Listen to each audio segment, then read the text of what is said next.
As the front window cleaned itself of alien blood, James and I sat there in disbelief. For a moment, a strange stillness took a hold of the cabin and outside the ship. We had finished passing through the asteroid field, and now nothing stood between us and the star we had been drifting towards. The small yellow planet the aliens had pointed to sat down in the Y-plane and positive in the X, and suddenly we couldn't see it anymore. The white star's light had dimmed. We could see the details of its plasma surface, but for some reason it had ceased to produce light. I blinked and nearly missed it. The star exploded into a fury of light. I could feel it burning my retinas even with my eyes closed and covered by my hands. But in the next moment, the flash was gone. The star had returned to normal. Uh-oh, I heard James mutter. Our view of the star was peppered by black dots. Objects that were approaching us rapidly. A shock wave. A blast of radiation and solar wind hit the ship and it lurched back. A strange debris was whizzing around in every direction, smacking against the front window. It sounded wet, and it took me a moment to figure out what it was. They were the corpses of animals. There must have been billions of them. Some I recognized from Earth. Cows, dogs, sheep. Then there were other animals that I'd never seen, that I assumed must be native to the strange worlds of Andromeda. They were all traveling radially outward from the star, yet they looked like they had died of natural causes and were in various stages of decomposition. James and I sat in awe in the cabin as the thuds and splats resounded. The ship's computer detected a strange radio signal being broadcast from the star, which I allowed to play through the ship's speakers. It began as a strange whistling, but there was a pattern to it, a rhythm. I played with the dials and knobs trying to get a clearer signal, when one after another, vicious thuds sounded from the front window. The ship lurched again, and finally, after having taken such a beating from so many sources, it was no longer moving forward. We were being sucked into a gravitational well, falling towards the yellow planet we had seen below, the same one those tall aliens on the asteroids had implored us to visit. I had thought I might die so many times since passing through the wormhole that I was numb to it now, numb to the fear. I gave James one last nod and a smile, as I had done for what felt like the 5th time that day. Fire cloaked the front window as we began our violent descent to the planet's surface, and I closed my eyes. I relaxed my body totally, surrendering myself to death.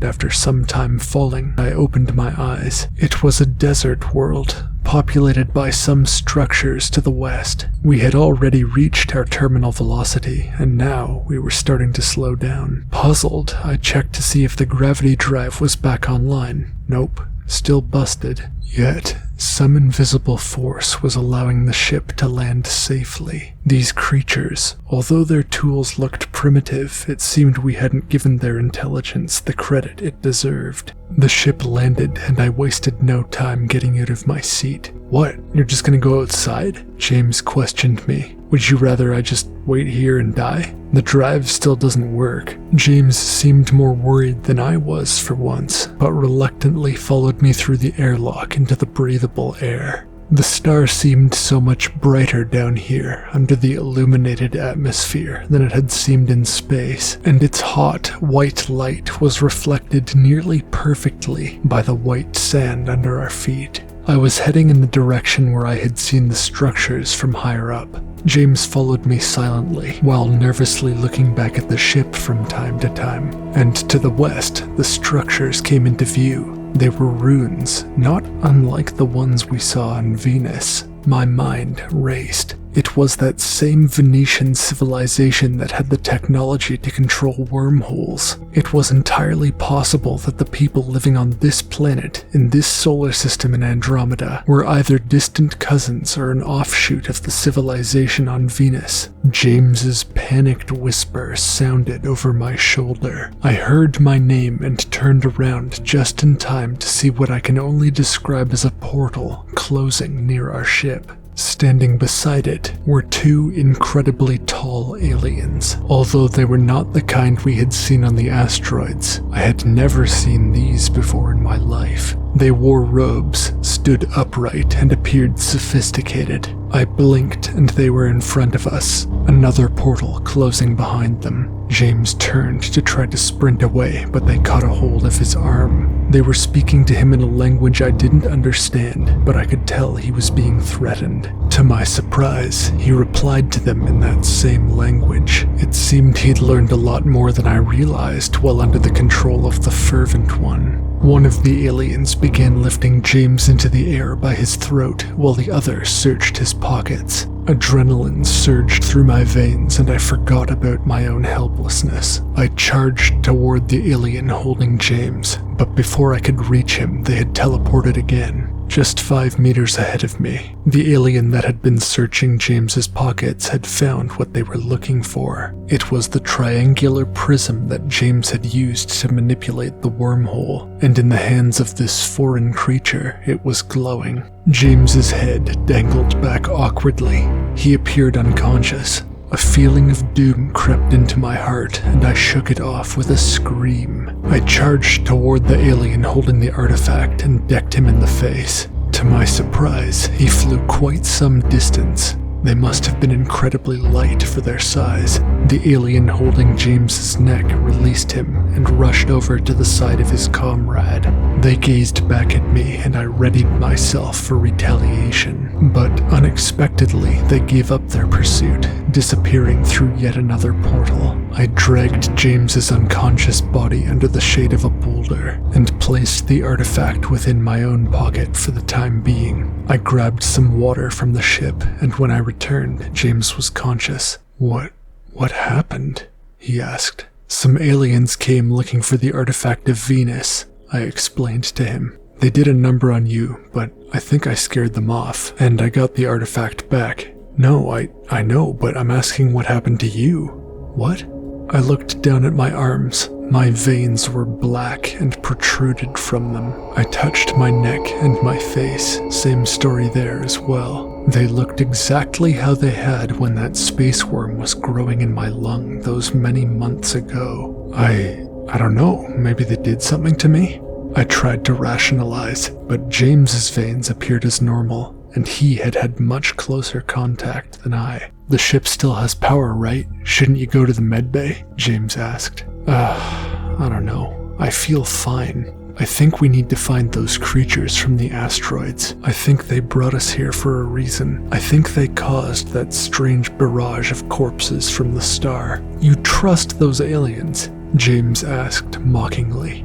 I trust, James, that our deaths are certain. I trust that the ship's engine doesn't work. I'm willing to take a risk because it's more interesting than waiting to die. James sat for a moment and thought. It was your idea to collect the artifact of Venus, and your idea to use the wormhole. And seeing as your buddies showed up to choke you out, I'm gathering that you knew you weren't supposed to be doing that. Humor me. Why don't we try one of my ideas? All right, chill. I had pissed James off, but at last he agreed to follow me to the ruins. They were a little further away than they looked, but in half an hour we had arrived at their precipice. A great sandstone arch stretched toward the sky. Atop it stood one of the creatures from the asteroid. It lifted its arms and stretched them wide to welcome us, I assume. It leapt into the air and landed heavily upon the sand, sending the white crystals shimmering into the air. James flinched, ready to run, but the creature turned and we both understood we were meant to follow it. Several other of the long-limbed creatures watched us from nooks and crannies within the ruins. What little faces they had bore permanently stoic expressions, but their body language suggested they were curious about us, likely never having seen a human before. We were led to a great sandstone temple, the shape of a pyramid, but with 3 sides that bore a resemblance to the artifact of Venus. Climbing its steps was sweaty work, but when we made it to the top, we were greeted with a beautiful view of the desert and a carved fountain dispensing a thick silver liquid. Diagrams of star systems were carved into the rock faces surrounding the temple's top. Our guide stopped moving, lowering itself onto all fours and pointing to its star, the white dwarf which now hung low on the horizon and was setting quickly. It scuttled over to the side of the fountain, made its body horizontal, and lay down like a dog. It would have been quite cute if it didn't have such a serious look on its face and such massive claws. Looking around at creatures that populated the lower regions of the temple, I noted that half the time they walked upright and half the time on all fours, whatever was most comfortable to them in the moment. I sighed and planted myself down cross-legged. "This is ridiculous, we should leave. What is it even doing?" James pleaded. "It wants us to wait till sunset," I explained. "Just take a seat." "How do you know?" he retaliated. "I just know." James sighed and sat next to me as darkness flooded the sky.